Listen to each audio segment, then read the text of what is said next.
All right, guys, today we're reviewing this Bestarc BTC500DP. This is a plasma cutter. I don't know why I blanked on that. The company sent me this out. They wanted me to specifically film unboxing it and using it. So this is the unboxing part of the film that you're watching. This is an indie film. So here we have the Bestarc itself. This is the plasma cutter. We've got a 220 plug stock. It's packaged nice, which is cool. More packaging. Another box. More packaging. More packaging. Only one silica gel. We'll see if it's dry in here. In this box we have the accessories. This is in case you need to do like an emergency tracheotomy on somebody laying on the ground that can't breathe, I think. This is your ground clamp. We have PTFE tape or nylon tape. What would you call this? Teflon. Teflon tape. We have instruction manual. We have a 220 to 110 outlet adapter that's going to go on this and adapt it to a usable 110 there for most people. And then we have the big stinger gun. What do you call like on a welder it's called a stinger, but on a plasma cutter this is called what, a torch? That's what I'd call it. Yeah. It's called a torch. I don't want to use the wrong terminology and get anybody ass mad here. This looks like a kind of multi-purpose wrench it comes with. I don't know if it'll focus on that or not. Maybe. Inside here, oh, this hose feels good. It's like, I don't know, I bet it's a cheap thing they do, like this rubberized coating, but it feels really good. I don't know why that feels good. It feels so much better than the Yes Welder like Stinger hose. It feels good. Feel it. Like, does it feel like a decent... Yeah, it's not bad at all. It's got a heavy case on it. Yeah, case. It's like a sausage, like a sausage. A protective cover. It's got a sausage skin on it. It's uncircumcised.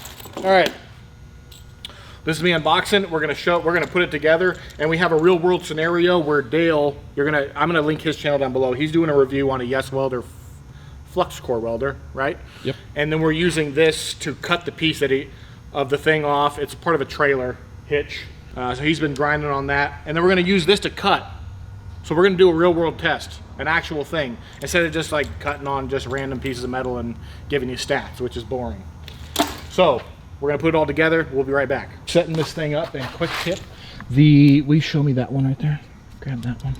The air fitting, the quick connect fitting on it is a little bit different than a standard one because you're using just standard. Oh, I have no idea. I may be using something goofy. Yeah. Just my hose doesn't fit their fitting, so I'm just swapping it out to one of my fittings. So if you do, you might have to like replace that, but it's like a $2 fitting at Home Depot. You can go get another. Yeah. An air outlet. Or you fitting. probably have one laying around. Yeah, some people probably have one laying around. Just throw it in there. They include the Teflon tape, so you can just Teflon tape your own one in there. Okay, now we're gonna flip her on instead of flipping it off. And we flip it on, and we got power. Oh, that's cool. It's like a new car when you turn the headlights on. It has like this gradual LED thing. That's cool. So we have cut. We have air. That startled me. Oh yeah, that feels good. Cut. I don't know what's the air function for if you're getting hot during the day and you need to blow your face off. What's the air function for? Sure, it's working. Okay. Dude, I tell you, it feels good. Dude, it's so hot. That's a secondary function here. Look, that's a good feel. I'll give it a 5-star review just for that. Just kidding. Okay, cut. We're on cut. It's got 2T. It's got 4T on this little menu right here. 2T, 4T. Let me zoom in a little bit for you. 2T is on, off. 4T is on, off. So if you're doing a long thing, you're cutting a long thing, you just click on and hold it and do your cut and then click off. If you're doing a shortcut, you do 2T and just hold, cut, let go, off. And then this is your pilot arc function button. So you can pilot arc, and you can change it to up to 15 seconds. So if you're cutting something like a gridded thing, I watched a guy on YouTube do like what do you call that gridded metal? Like a grate? What? Expanded metal. You can just cut through and keep cutting without the connection being there because the pilot arc is still going, so it lets you still cut. This gun feels good. Like, I mean, the gun itself is plasticky. The hose feels really good, but the gun feels okay. It's got a trigger guard here. Not bad. Industry standard. I tell you what, industry standard. If OSHA swings by, we're good. I'd say it feels good, but I've never felt one before. We're gonna do some cutting with it and see how it works and go from there. I'm gonna run this on 110 like the common man, because we are common men, even though we're in a very professional shop setting. With a very professional shop man, very professional. And we're gonna run on 110 and see what we got. The most we can get on 110 is 35 amps. And it looks like it's adjusting the air regulator, which internally regulates the air to like 65, 66. So we're gonna see how that works. Let's try it out.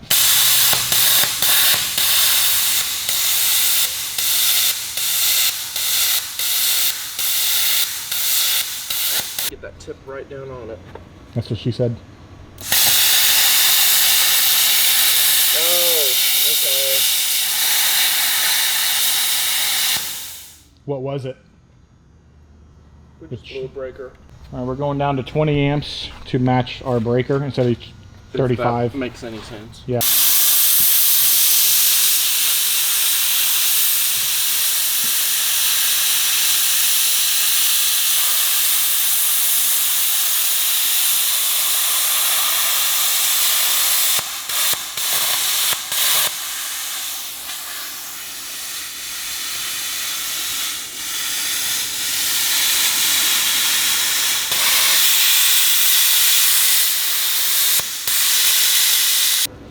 So he took the guard off just to get better control of it, I guess. Still going tighter.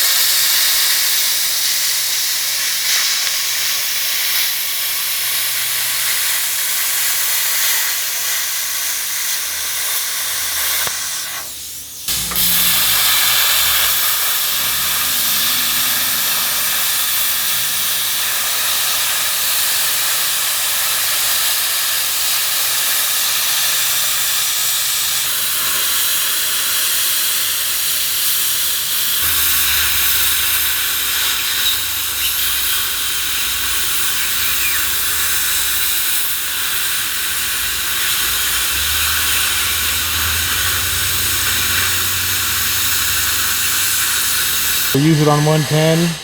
Now we're switching to 220 to see what that's like.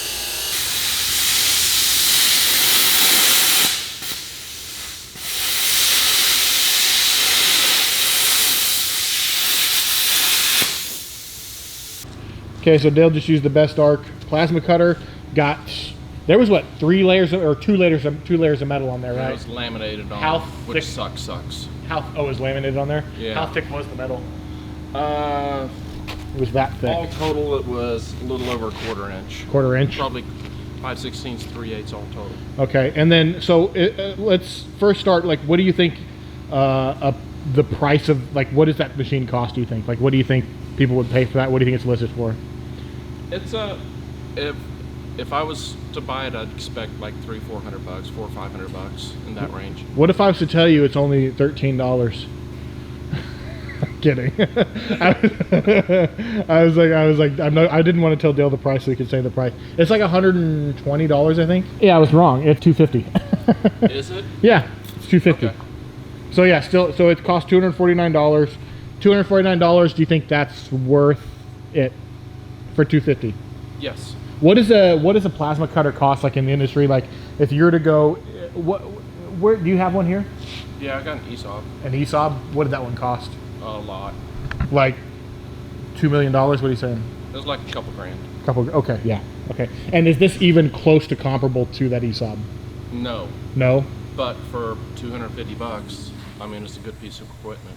Yeah. It works pretty well. Okay. I mean, there's a lot of stuff that I don't know just because I'm not used to newer equipment. The T1, T2 trigger. The 4T and the 2T, yeah. Okay. And It's because Dale's 4T years old. I wish. And Sorry, bad laugh. no, it's it works just fine. There's nothing wrong with it. So Okay. like I said, it's stuff that I need to learn on it. Hobby It did not- enthusiast, like garage guy. Dude, on 110, I think that thing would be really, really good for like sheet metal and stuff like that, body panel, sheet metal, stuff like that. Yeah. Cutting this heavier stuff on 110, it didn't like it. It just Yeah, it kept flipping. kept throwing 20 amp breaker. We turned it down, kept throwing breaker. So we hooked it up to shop 220, good power, and it ran really, really well. So that made a huge difference in how it ran. Have you ever seen one that does? I didn't know how the self-regulating worked. Have you ever seen one that does like self-regulating like that? No. Pretty cool. It takes a little bit of the error out of, like, human error out of, like, you might have bad PSI because you don't know what to set it out. Yeah. So it might do it itself for you and help out like that. Yeah. Okay. No, I mean, it worked well. The arc seemed really nice and stable. This seems like a decent piece of equipment. Yeah. Okay. All right. And then my opinion, is I trust Dale. Okay. So I concur. In the metal here when you're a metal worker, you say things like concur. We're in a metal workers union, and that's what we say. For professional metal workers, concur. It's a word we say. Vocabulary. Yeah, I concur. It's 16 gauge. Okay. All right, guys. So I'm gonna link this down below. The Bestarc welder. Again, they sent me this for free. I told them, look, I'm gonna give you an honest review.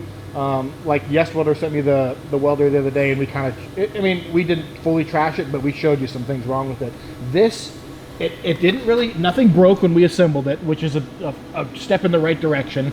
Everything seems to work just fine. There weren't any things we had to fabricate other than we put a different air fitting on the back right there. It right out of the box just worked. And the cool thing about a plasma cutter is it just works on compressed air. You don't need anything special or proprietary to use it. And they're very, very highly versatile, I believe, for cutting stuff. Now, your fingernails, yeah, you're going to want to use like a fingernail clipper, but for industrial materials, works great. I'm going to link Dale's channel down below. We're reviewing the, where's the welder we're reviewing? In the box. In the box? We're reviewing today at the same time. We're reviewing this flux core welder on for Dale's channel, the Yes Welder Flux 135 Pro. So if you're interested in a professional's opinion on that, then link's gonna be down below for his channel. All right, guys, that's the end of the video. Thanks again for watching. Have a great day. Bye.